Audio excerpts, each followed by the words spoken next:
What's going on, everybody? It's Frito here for Your Overwatch with a quick Overwatch news roundup. We can expect an announcement for Overwatch 2 this week. Jeff Keighley tweeted out that this Thursday they'll have the SummerGameFest, not to be confused with Overwatch Summer Games event, entirely different thing. SummerGameFest effectively is like another E3 type of thing, and in the trailer, Overwatch 2 was heavily featured. Now, it might be the case that it just has a promotional spot to tell us a lot of the same things we already know from BlizzCon and other events, but I think it would be safe to assume that at least one new detail will come out of this Overwatch 2 spot. And if I had to guess, I'd say it would be probably aligned with the core selling point of Overwatch 2, which is PvE. So perhaps something more about the heroes, skill trees, progression, basically anything to try to build up that aspect of the game, because I do think Blizzard sees that as how it's going to approach new players. And when you're at this kind of event, you want your game to appeal as mainstream as possible, as opposed to the, 5v5 live stream that was mostly just for the more dedicated player base. On the SummerGameFest website schedule, I expected to see Activision have its own spotlight, because you can see them for the likes of Ubisoft, Xbox, Bethesda, Square Enix over the weekend, but they don't seem to have their exact time yet. So that either means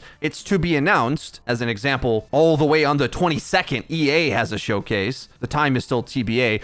Or whatever Activision is bringing will be early on in the Summer Game Fest calendar. So we'll keep a lookout. Considering in the promo, Overwatch 2 was heavily featured, you'd think it would be somewhere near the beginning. In his tweet, he said he personally edited this promo video, and the first thing in it is Overwatch 2. So I think it stands to reason it'll show up early on, but in any case, we'll keep our eyes out on what gets announced, if anything big. Meanwhile, we're already waiting for the big things they've teased for Overwatch 1 as it is. Uncle Aaron promised that big features and systems are going to be implemented into Overwatch 1. Most recently on Reddit in the AMA from 2 weeks ago, Aaron Keller clarified this in saying we have several exciting things coming to Overwatch, meaning the first game. As far as rough estimates go, one large feature will be announced somewhere in the time frame between soon and really soon. Well, it's been 2 weeks. Does that mean it's this week? I asked you guys on Twitter and got the expected response of, hey, chill out right now. Don't get me too excited. But I think there's a chance that maybe a 2-week time span fits within the soon and really soon time frame. Really soon would be in the next patch or so, and somewhere in between of really soon and soon is probably weeks into months. 2 weeks probably is on the earlier end of that, but we're still pretty clueless on what this is. My best guess is a major stats integration overhaul, as I think the most beneficial use of the developer's time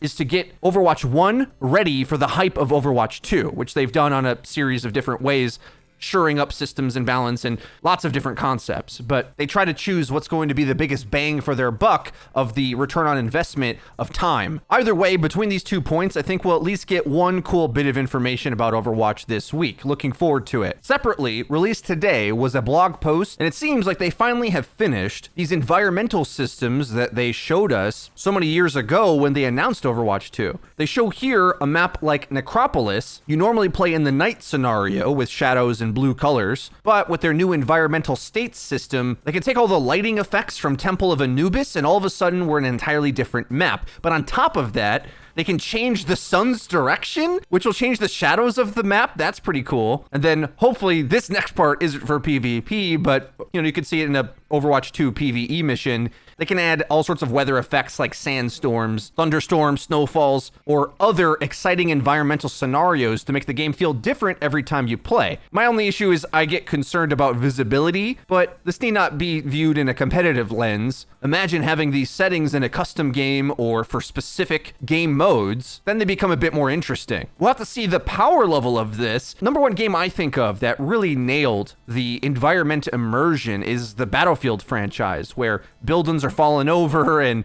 it sort of feels like the whole environment is alive. We'll have to see if Overwatch 2 can kind of nail that level of immersion in the maps and what that can be used for in different game modes. I'll be interested to see your guys' takes on this, so let me know in the comment section down below. Do you think it would be cool to have an Overwatch competitive map that randomly has a thunderstorm or a entirely different shadows, looks, and approaches? Or should that be something that's just in the casual modes? In any case, moving on, we didn't upload when this went live, so I didn't have a chance to tell you in a video, but if you followed us on Twitter, you would have been privy to this. Double XP weekend has just passed, but it will continue until the normal patch time for Overwatch, 11 Pacific time tomorrow, Wednesday. So it says it's through the 8th, but that actually extends kind of generously so that the different time zones of the globe match up with that. So you'll actually get double XP until tomorrow at the normal patch time of 11 a.m. Pacific. Remembering, of course, XP is how you get loot boxes, but also if you have some alt accounts that you want to abuse the rank system with,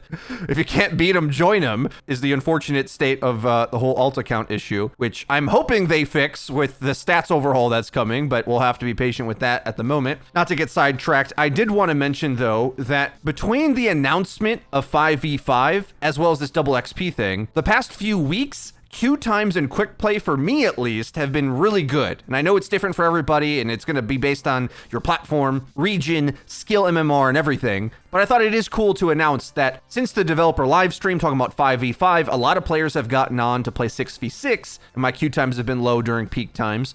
But they got even lower still with this double XP event. So low that even when I go flex, sometimes I'm getting DPS. Okay, I don't want to announce this and now all the DPS players come back and skyrocket these queue times, but it's pretty interesting to see the types of players that come in to play these more casual events or to earn up in the RPG systems. It starts to level out the player base, but that's just my experience. Of course, there are other factors like I'm much higher rated, perhaps like an entire skill tier on support, which puts me in a more restrictive support class than damage. So it isn't uncommon that my queue times are the same or even longer for support. So that's just my personal experience. But either way, I thought it was a cool thing to announce that although the ranked experience and ranked queues can be pretty bad, quick play queues where the game probably should be played, in my opinion, are pretty good. So hop on, get some loot boxes, and on top of that as well is when we would expect the anniversary event to end. So get your games in to earn the third week skin for Wrecking Ball. But also a fun thing to remember about the anniversary event is that you're allowed to purchase cosmetics from any event. That's one special attribute of the anniversary event only. So any currency you have, you'll want to go back and get whatever skin you're missing from the other seasonal events. And I know with Overwatch 2, a lot of players are thinking like, should I save my currency for whatever new stuff they add?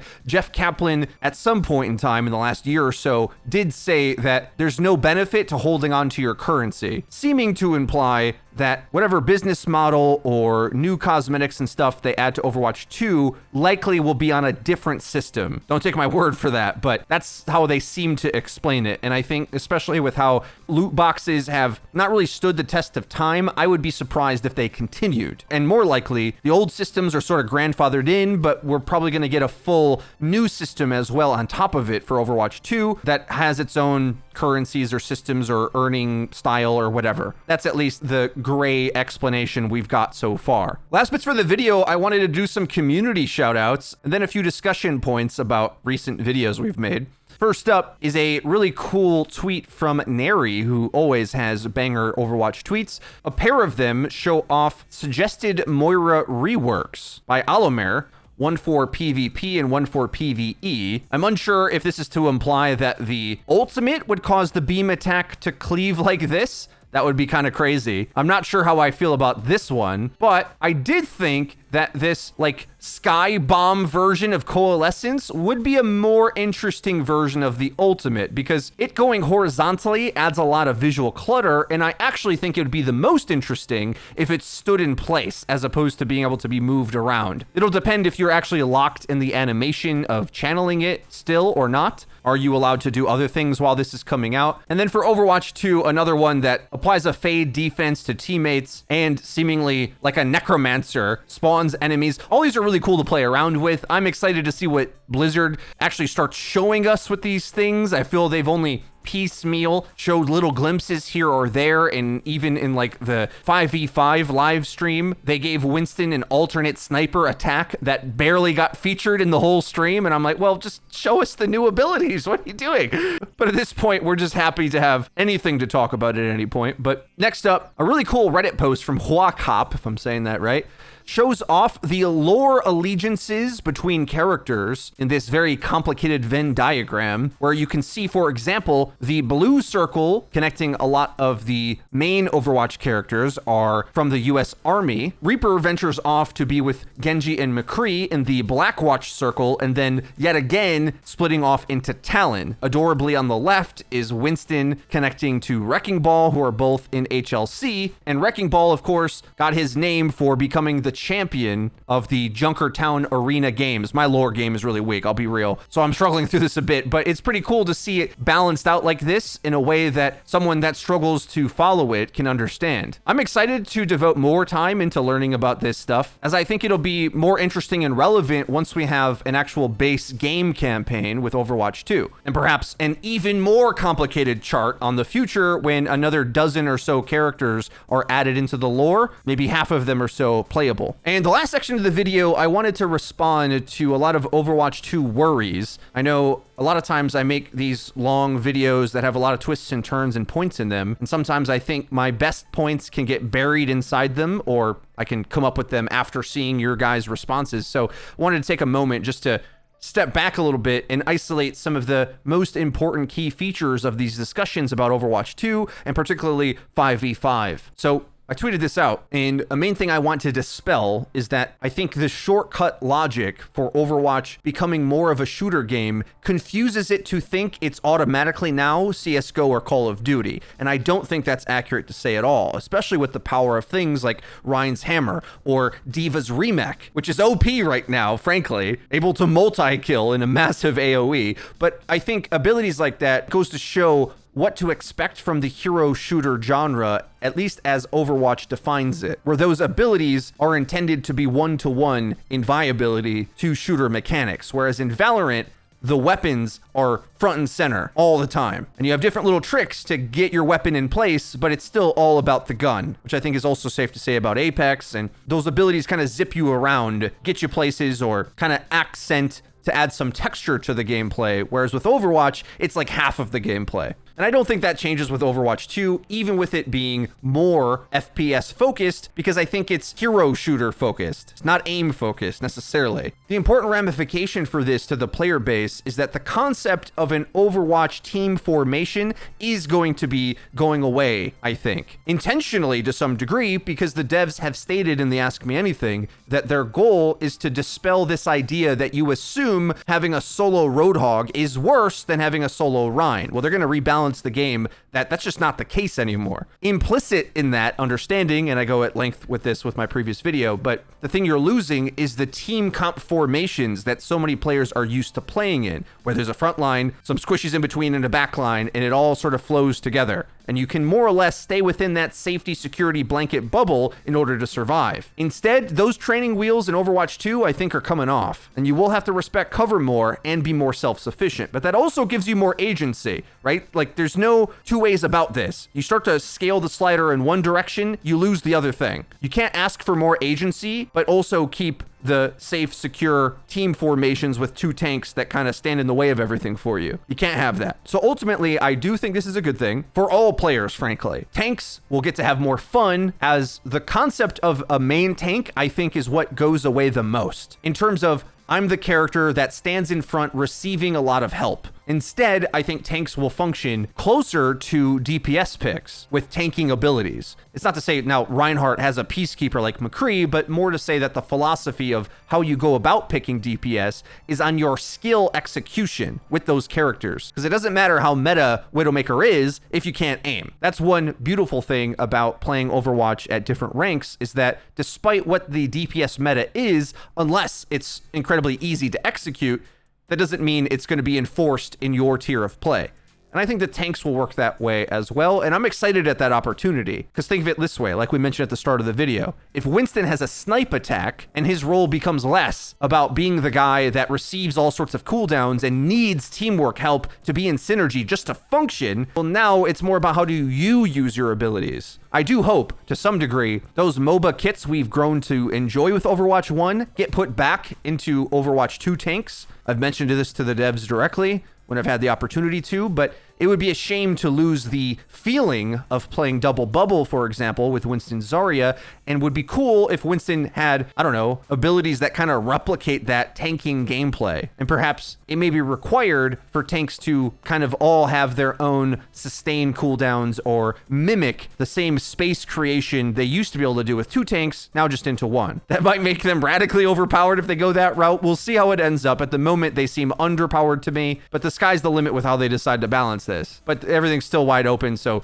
I mean, what do we really know? It could go either way, and it will consistently change throughout the development of the game as they add more characters and rebalance it. So there's no reason to make early conclusions of this, but it is interesting to kind of open our minds to the potential of what could happen and what will be the byproducts of it. So that's my little bit of a clarification on the Overwatch 2 stuff. Excited to continue to talk about Overwatch with you guys in the more videos to come. To make sure you don't miss out on them, click the bell icon to actually get notified when our videos go live. Link to the description is our Twitter, where we tweet out news, updates, and dank memes. That's been it for me. I've been Frito for your Overwatch. We'll see you guys next time.